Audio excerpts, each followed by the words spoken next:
dia tidak sholat segala macam, saya tidak membuat saya merendahkan dia atau membuat saya menjadi agak kurang dekat dengan dia, tidak. Aku ngomong gitu konteksnya supaya kalian nggak nyangka bahwa aku ini sholat itu. Aku nggak bener agamaku itu aja. Masyarakat sih nggak diseleksi oleh hukum alam ini banyak yang goblok sehingga nggak siap menerima ceramah sampean. Siap. Siap. Makanya industri nggak nyerap. Enggak. Siap. Saya memang tidak mau di TV swasta nasional. Dan kalau ada teman-teman dari TV nasional harap diketahui mau nyuwun sewu, saya memang tidak mau. Saya ingin membuktikan bahwa komunikasinya Allah itu tidak hanya lewat mata dan telinga. Saya masuk ke dalam gelombang di mana orang yang tidak pernah ketemu saya kangen sama saya. Harap ngopo gue. Tapi sampai sekarang Cak Nun belum menjawab pertanyaan saya. Yaitu, ini bener, Cak. Ini belum dijawab, selalu menghindar. Cak, ngencuk bojone wong hukumnya apa, Cak? Belum dijawab, sampai sekarang, aku heran. Retorika, ikhlas itu begini. Kata Rasulullah, tangan kanan berbuat, tangan kiri jangan sampai tahu. Kalau perlu, di hadapan manusia, umumkan bahwa kamu tidak sholat. Untuk menyembunyikan bahwa sesungguhnya kamu rajin sholat. Gini loh, cane. Ya, ya. Tapi ojo percaya, kamu harus tetap tidak percaya. Supaya kamu menyangka dia tidak sholat benar gitu loh. Karena kebutuhan dia seperti itu. Anda yang Sunda jadilah Sunda, Anda yang Bugis jadilah Bugis, dan lain sebagainya. Lakoni wajib cintaku kepadamu, wahai kekasihku, tak ada artinya jika tak menumbuhkan cinta bagi sesama. Saya sama Mas Tejo ini jangan diukur-ukur dengan tradisi-tradisi dan kebiasaan-kebiasaan berpikir kita dalam berbudaya. Karena ini bukan masalah kebudayaan, ini semua masalah bahkan di atas akal sehat kalau Tejonya mengistilahkan tadi gitu ya teman sekalian. Jadi saya sama dia kalau enggak nyanyian ya enggak. Dia temanya yang diwakili saya itu tumpukan-tumpukan ejekan kepada saya dan itu adalah rahmat yang luar biasa. Gitu. Dan dia tidak sholat segala macam, saya tidak membuat saya merendahkan dia atau membuat saya menjadi agak kurang dekat dengan dia, tidak juga. Karena itu Allah punya gitu loh. Dan Allah itu terserah-serah dia. Karena Allah itu maha menghisap, karena makanya matematika itu ilmu paling murni, paling suci itu karena urusan agama nomor satu itu hisap. Ya toh? Nomor satu itu hisap. Dan yang menghisap itu Allah, bukan kita, bukan ustadz, bukan kiai, bukan siapa-siapa. Dan Allah pernah mengatakan, saya kira di sini aja yang cerita mengenai orang Badui, terakhir ya, orang Badui keliling Ka'bah. Dia mengucapkan ya Karim, ya Karim, ya Karim, ya Karim. Terus ada laki-laki di belakangnya tawaf juga dan mengucapkan ya Karim, ya Karim, ya Karim, ya Karim, ya Karim. Sampai akhirnya si orang Badui ini noleh, kamu ngapain kok niru-niruin saya? Terus laki-laki itu bilang, lu saya nggak niru-niruin kamu. Saya memang ingin mengucapkan zikir ya Karim, ya Karim. Udah akhirnya jalan lagi. Tapi yang belakangnya terus ya Karim, ya Karim, ya Karim. Akhirnya marah ini si Badui. Badui bilang, kalau kamu niru-niruin saya terus nanti saya kasih tahukan kepada Muhammad kamu. Orang yang paling saya imani, orang yang paling saya cintai, orang yang paling saya percaya, orang yang paling membuat hidup saya sangat hidup. Itu Muhammad namanya. Terus orang di belakangnya menanya, kamu sudah ketemu Muhammad belum? Belum. Saya sudah keliling-keliling di Mekah tadi belum tahu di mana Muhammad. Akhirnya saya muter-muter di Ka'bah ini. Terus Rasulullah kurang pinter acting kayak Tejo. Kalau seandainya yang di belakangnya itu Tejo kan pasti diperpanjang-panjang itu. Tapi Rasulullah tidak tahan saking cintanya kepada orang itu. Akhirnya dia mengatakan, ya Arab, akulah Muhammad yang kau cari. Wah akhirnya si Arab ini, si Badui ini memeluk Muhammad sedemikian rupa. Terus tiba-tiba Jibril datang disuruh Allah. Ya Muhammad, Allah yuballigh assalam ilaik. Allah menyampaikan salam kepadamu. Oh ya, waalaikumsalam warahmatullahi wabarakatuh. Gue tahu salam-salaman karo Gusti Allah. Lewat pasar, assalamualaikum. Terus dia bilang, waalaikumsalam. Ono tulisan di langit, asik tau kan. Asik lagi. Allah menyampaikan salam kepada Muhammad. Oh, waalaikumsalam. Apa yang bisa saya dengarkan dari Allah? Allah menitipkan pesan, katakan kepada Yahudi itu. Apa dia pikir kalau dia menzikirkan ya Karim, ya Karim, ya Karim, wahai yang maha mulia, wahai yang maha santun. Apakah lantas dipikir aku tidak menghitung dosa-dosanya? Kata Allah melalui Jibril lewat Muhammad dikatakan kepada Badui. Badui, Allah mengatakan kepadamu, apakah kamu pikir kalau kamu wiridan ya Karim sambil mengelilingi rumahnya Allah, lantas Allah tidak menghitung dosa-dosamu? Si Badui marah jo, koyok konjo. Kalau Allah berani menghitung-hitung, akan aku hitung dia. Wani-wani ngitung tak hitung genti kon ya. Itu. Muhammad kaget toh, wah iki arek situ bondo ya. Muhammad kaget. Jibril juga langsung menyampaikan kepada Allah. Terus Allah mengatakan, katakan kepada Badui, bagaimana mungkin dia menghitung-hitung saya, kata Allah. Terus Muhammad menyampaikan, wahai Badui, bagaimana kau menghitung Allah? Allah yang menghitung kamu. Terus Badui menjawab, kalau Allah berani-berani menghitung dosa saya, aku akan menghitung ampunannya. Kalau Allah berani-berani menghitung kekhilafan dan kekeliruan saya dan ngawur-ngawurnya ngomongnya saya, aku akan hitung permakluman dan kedermawanan dia kepada saya. Coba seimbang apa tidak? Aku yakin permakluman dan ampunan Allah akan lebih melimpah-limpah dari kesalahan saya. Gitu. Ngerti ya? Jadi mulai meneh metu oma, ayo wani-wani ngitung. Wani-wani ngitung tak hitung ganti kan. Ya. Terus tahu nggak jawaban Allah?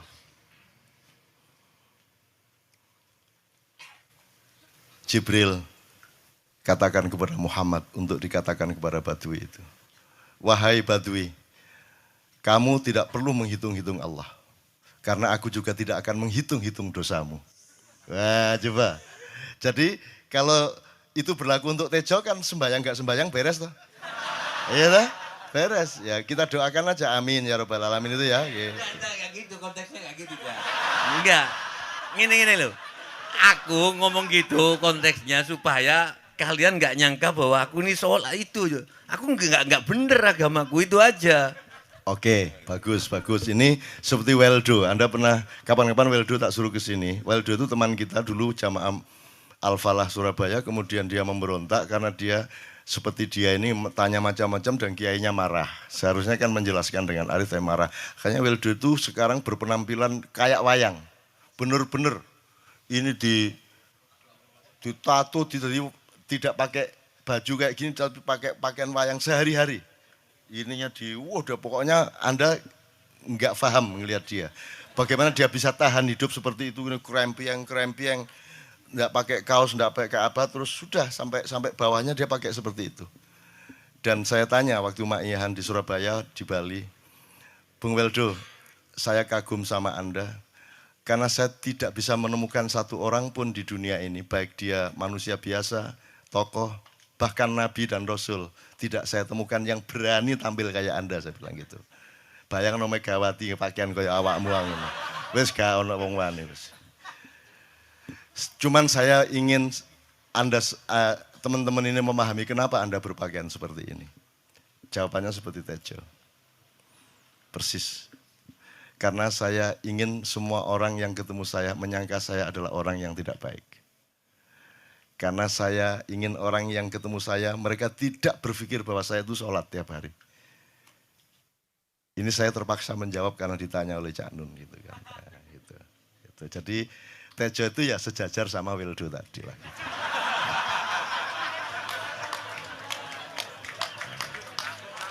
Kapan-kapan tak kasih di Kenduri Cinta, tolong dianu fotonya ya, fotonya Weldo ya. Bagus itu, bagus. Sekarang di Bali dia jadi pelukis dan dia benar-benar seperti itu.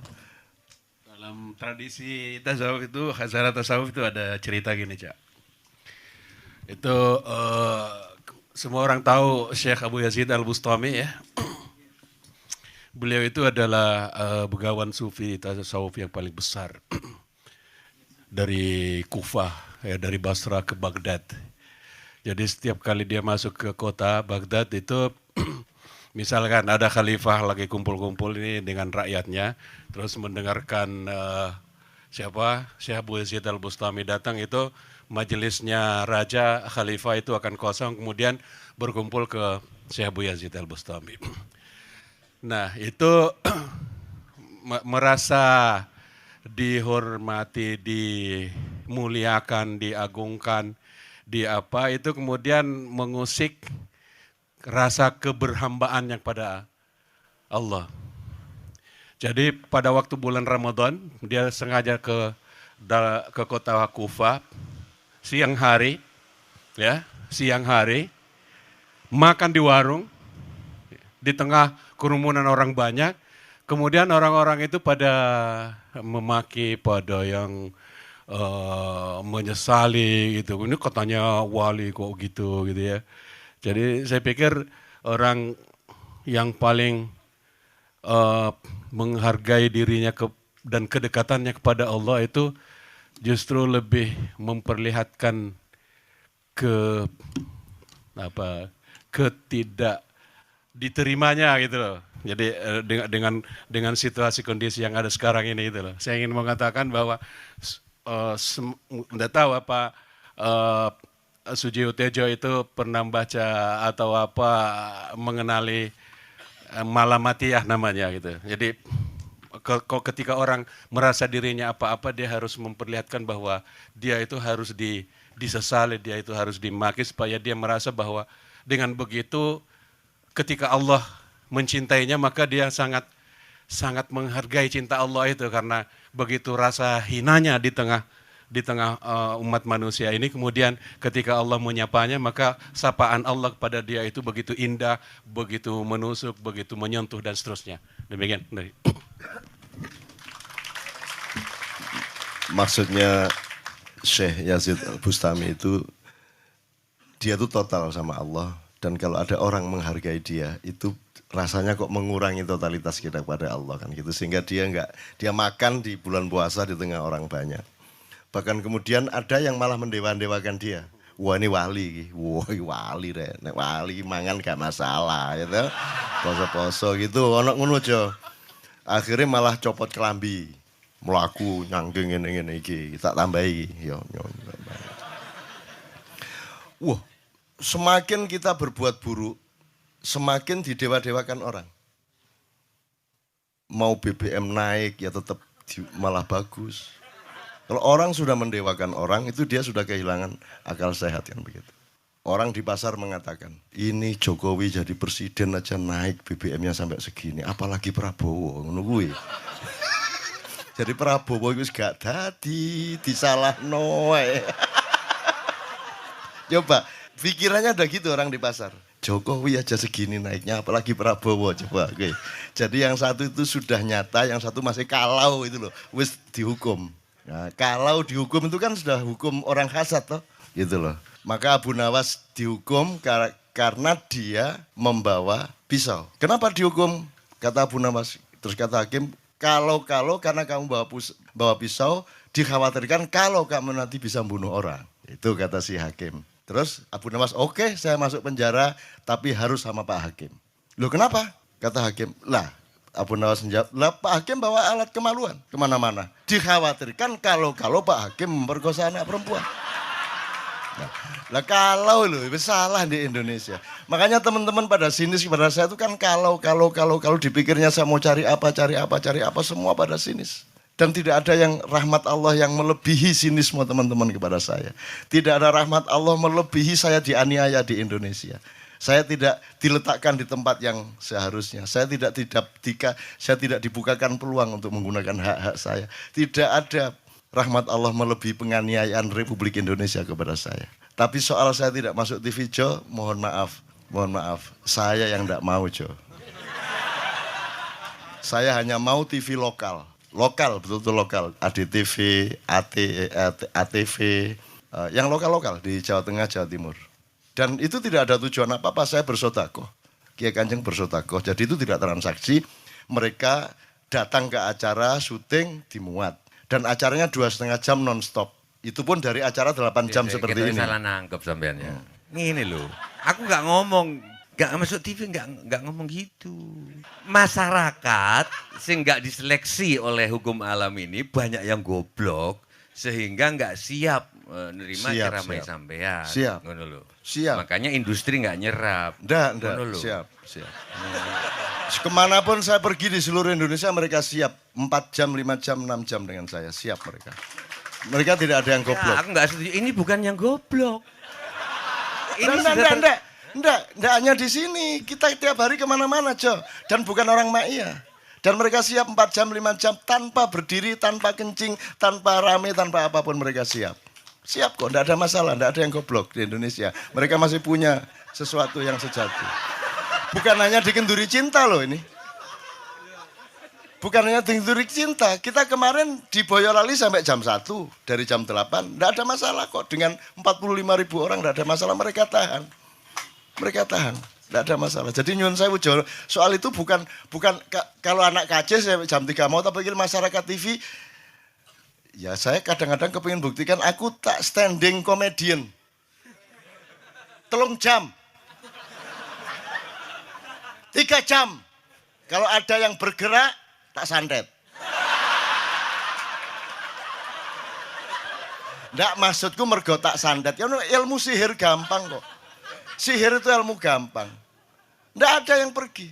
Karena mereka mencari sesuatu yang tidak ada batasnya untuk menemukan. Tidak akan pergi mereka. Ini mau sampai jam 6 kuat toh? Dan itu tidak hanya berlaku di Ma'iyah, dimanapun. Yang tidak kuat kan bupatinya, gubernurnya, kapolresnya. Arek-arek, beres kabeh. Dan itu seluruh Indonesia tidak ada masalah sudah. Tidak ada masalah. Jadi tidak benar kalau hukum, saya melakukan ini justru untuk melawan hukum industri. Kata siapa harus di channelnya dipindah, kalau gini maka terus dibikin acara gini-gini supaya orang tidak pindah channel. Buktinya saya 8 jam non-stop gak pindah channel. Ya tolong pelajari di daerah sana Jo kalau soal ini loh ya, ini soal kebenaran komunikasi. Karena saya memang tidak mau di TV swasta nasional. Dan kalau ada teman-teman dari TV nasional harap diketahui mau nyuwun sewu, saya memang tidak mau. Saya ingin membuktikan bahwa ya banyak yang harus saya buktikan. Itu loh. Gak ono apa rumah samu nek gak nang TV nasional terus gak terkenal ngono ta. Terus gak ono wong njaluk salaman ngono ta ya. Saya ingin membuktikan bahwa komunikasinya Allah itu tidak hanya lewat mata dan telinga. Saya masuk ke dalam gelombang di mana orang yang tidak pernah ketemu saya kangen sama saya. Arep ngopo kowe? Iki nek ngene iki suwe-suwe TV Kromo ya aku nek ngene carane. Kayak teman-teman sekalian mohon maaf ya. Pokoknya ini semua ini kalau diteruskan menjadi kegagahan. Dan kegagahan itu tidak boleh.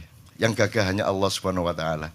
Tapi sampai sekarang Cak Nun belum menjawab pertanyaan saya. Yaitu iki bener. Cak, ini belum dijawab, selalu menghindar. Cak, ngencuk bojone wong hukumnya apa, Cak? Belum dijawab sampai sekarang. Sampai sekarang aku heran.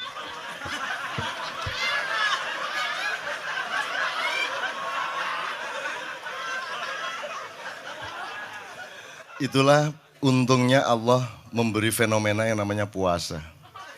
Tidak semua hal yang kita ketahui kita ungkapkan. Tidak semua pertanyaan harus kita jawab. Justru pertanyaan itu ada yang jawabannya adalah bukan jawaban. Ngono Jo, iki kayak terus kan ya. Begitu saya menjawab, dia menjadi bukan jawaban. Karena jawabannya adalah saya tidak menjawab itu. Loh Jo, ngerti tak? Ngerti tak? Bahkan kalau diterusin ya, makanya tadi saya bilang, kamu nggak butuh iman, kamu sudah menyatu sama Allah dan seluruh hidupmu itu pertimbangan nomor 1 Allah. Kamu nggak perlu iman lagi. Kamu sudah teh manis, nggak perlu tambah gula lagi. Iman itu kan proses perjuangan. Makanya untuk ikhlas, ya, malam hari ini yang harus kita amati, jangan sampai mengurangi keikhlasan Anda dan saya, Tejo dan semuanya. Karena Anda jangan jadi orang ikhlas kalau tidak kuat menanggung bebannya. Karena orang ikhlas itu terpaksa kadang-kadang cacat-cacat keikhlasannya. Kenapa? Kalau orang ikhlas memberitahukan bahwa dia ikhlas, orang menjadi tidak percaya dia ikhlas. Batal juga ikhlasnya. Tapi kalau orang tidak kalau kamu tidak bilang kepada orang itu bahwa kamu ikhlas, dia akan melakukan kamu sebagai orang yang tidak ikhlas. Angel ikhlas itu. Gak diomongno karo, diomongno batal. Lah ngono sih. Jadi jawabannya apa? Jawabannya adalah tidak ada jawaban itu jawabannya. Kon niku lak njaluk fatwa to kon niku. Nang MUI gak wani, pokoknya Cak Nun mantuk sipi yang ngono karepe ya. Dobol arek itu. Ya. Oke, tapi tidak apa-apa ya Allah, ya Rabbi ya Karim, betapa kayanya Allah ini ya. Betapa kayanya, dan Anda jangan menurut siapa. Jadi kalau ada orang bilang, wah ini masuk neraka, terus gue percaya kan gitu kan. Loh, Anda bilang, kayak terus aku melbun neraka. Wes suwe, kayak terus sampean, goblok sampean kayak terus. Wes ketian aku melbun neraka. Aku nang swarga soalnya ndek kono dapurmu kan ngono kan. Mau aku gitu kan. Ini cara kita guyon sampai Azhadi Sirgar ya Bang Hadi itu mengatakan kalau pakai retorika ikhlas itu begini. Kata Rasulullah, tangan kanan berbuat, tangan kiri jangan sampai tahu. Kalau perlu di hadapan manusia umumkan bahwa kamu tidak sholat. Untuk menyembunyikan bahwa sesungguhnya kamu rajin sholat. Gini loh cane. Ya ya. Tapi ojo percaya, kamu harus tetap tidak percaya supaya kamu menyangka dia tidak sholat benar gitu loh. Karena kebutuhan dia seperti itu. Bahkan Bang Hadi bilang lebih tinggi lagi. Gini loh, ikhlas itu, kalau perlu kamu sholat tuh jangan sampai ketahuan Allah. Oh, biar coba. Biar yo, lu dasar toh itu, Dhuwur banget toh. Itu kan kalau kita ngomongnya linier kan marah kita, masa sampai Allah enggak tahu. Loh, itu retorika namanya, itu sastra namanya. Sastra itu enggak kok terus fi kulli sumbuhatin mi'atu habbah. Kalau kamu beramal satu itu seperti pohon yang jumlahnya 70 berbuah 100 masing-masing, sehingga kalau kamu kasih 1 juta kamu akan dapat 700 kali lipat. Loh, Allah itu bukan guru matematika. Itu retorika untuk menyangatkan. Misalnya, wong wedok, kalau kamu senyum, itu sedekah yang bayarannya sama dengan sholat tarawih. Oh, kata gitu. Sebenarnya asal usulnya itu, Kanjeng Nabi, tarawih, tutuk omah bojone merengut. Kira-kira loh, Jong.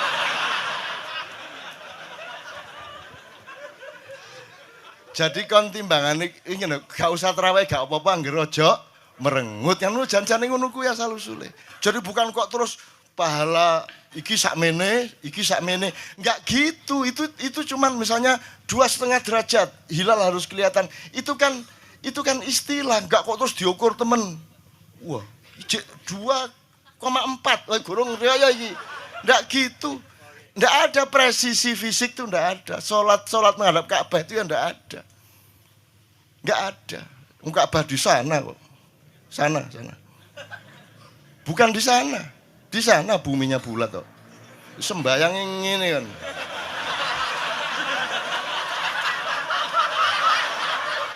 Nek sujudmu tadi kudu ngene. Gimana? Kok regulasinya material itu kan sama dengan wudhu tadi, itu kan pokoknya administrasinya itu ngadep ke sana. Maka kemudian kalau kita sederhanakan, Ka'bah itu kiblatnya orang di Masjidil Haram. Masjidil Haram itu kiblatnya orang di Mekah. Mekah itu kiblatnya orang di seluruh Arab. Jazirah Arab itu kiblatnya orang seluruh dunia.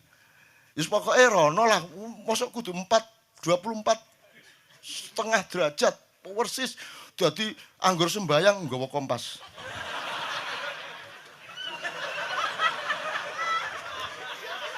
Terus ono malaikat nggawa pecut.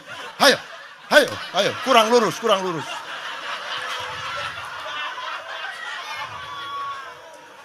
Iki agama ta latihan tentara ya. Oke, ini saya kalau ingat cambuk ini jadi ingat ada fatwa juga, Jo. Anda satu somad saya segala macam itu kan orang yang tidak punya apa-apa. Ya toh, makanya kita juga amalnya sedikit secara material gitu kan. Tapi pokoknya Anda jangan, saya ingatkan lagi yang belum dengar aja yang dengerin ya.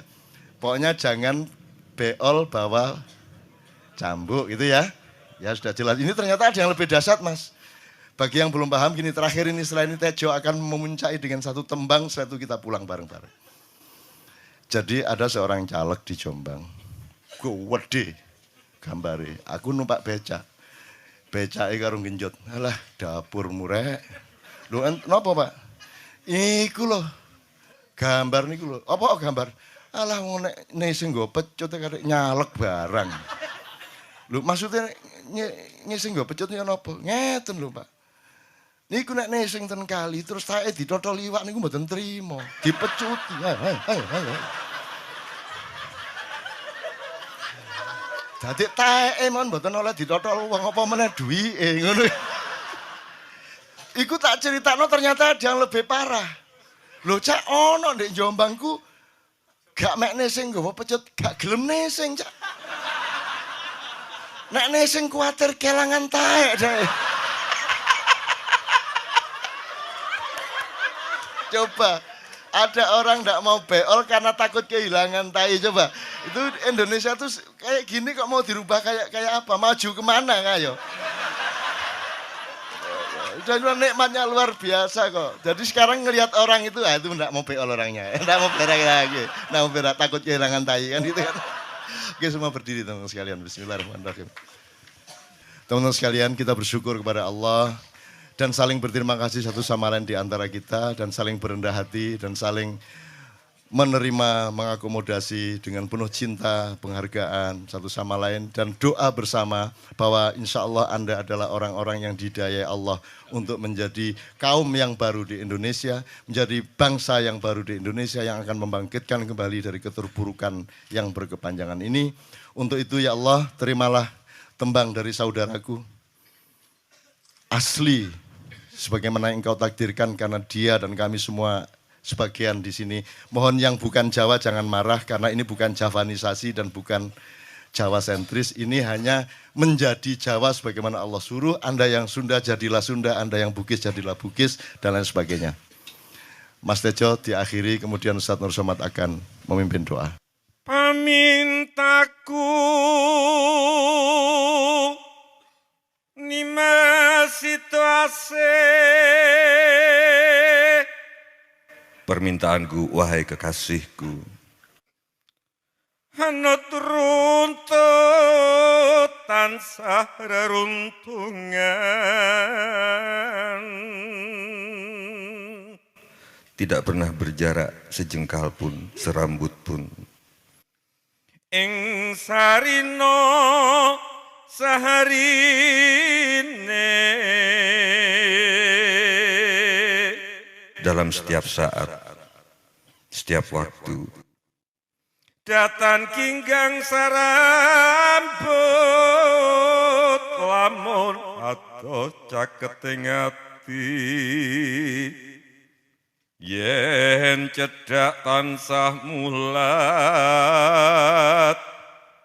situasitu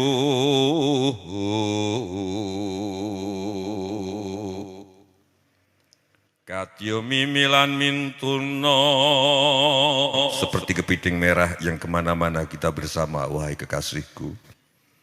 ayo bareng nimas anglakoni wajib. Cintaku kepadamu, wahai kekasihku, tak ada artinya jika tak menumbuhkan cinta bagi sesama. Situasi bebrayan.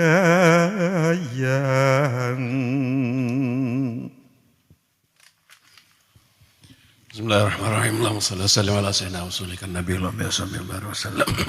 Dan berselawat pada Rasulullah sallallahu alaihi wasallam. Semoga Allah menurunkan rahmatnya pada kita semua, kasih sayangnya pada kita semua, kasih sayang yang menghilangkan kekalutan hidup kita, menjauhkan kita dari ketakutan-ketakutan, kekhawatiran, menjauhkan diri kita dan keluarga kita dari penyakit, dan melimpahkan karunia nikmat kehidupan bagi kita semua dan keluarga. Ila hadratin Nabil Mustafa sallallahu alaihi wasallam. Al-Fatihah.